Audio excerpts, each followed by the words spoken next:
Bonjour à tous, et bienvenue dans ce nouveau point sur l'actualité brûlante du Moyen-Orient. Aujourd'hui, nous nous plongeons dans les tensions croissantes entre Israël et l'Iran. La situation est grave et s'intensifie rapidement. Êtes-vous prêts? C'est parti. Escalade des tensions. Commençons par l'attaque présumée d'Israël contre le consulat iranien à Damas. En représailles, l'Iran a lancé une salve de drones et de missiles en direction d'Israël. Si la plupart ont été interceptés, l'état d'alerte reste maximal.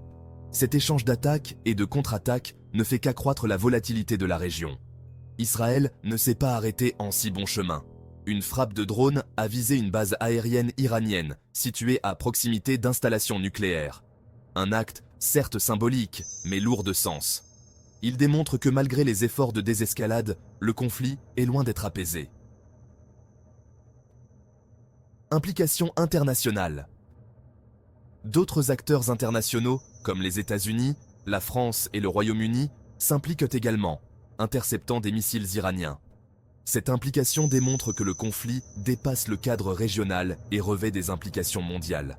Le Liban, un terrain d'affrontement potentiel. Tournons-nous maintenant vers le Liban. Le ministre israélien de la Défense, Yoav Gallant, a mis en garde contre une intervention militaire potentielle visant à contrecarrer les activités du Hezbollah. Gallant a souligné l'urgence de la situation lors de discussions avec l'envoyé américain, Amos Hochstein. Conséquences humaines et diplomatiques. Malgré les efforts de médiation déployés par les États-Unis, le Qatar et l'Égypte, le conflit perdure, causant des pertes humaines et des déplacements massifs de population. Les discussions entre Gallant et les responsables américains, dont le secrétaire à la Défense Lloyd Austin, illustrent la détermination d'Israël à neutraliser la présence du Hezbollah au sud du Liban. Tensions internes en Israël. Il est important de noter les tensions internes au sein même du gouvernement israélien. Des désaccords, des rumeurs de licenciement de Gallant ajoutent une complexité supplémentaire à la réponse d'Israël.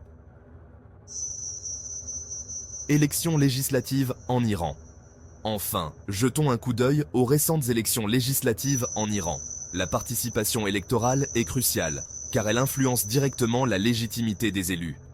Ces élections ont également mis en lumière l'influence des différentes factions politiques iraniennes. Le jeu politique interne est dynamique et complexe. Conclusion. En résumé, les tensions entre Israël et l'Iran atteignent un point critique. La situation reste complexe, volatile, et ses répercussions se font sentir à l'échelle mondiale. Restez informés et abonnez-vous pour suivre l'évolution de cette situation en constante mutation. Merci d'avoir suivi cette analyse et à bientôt.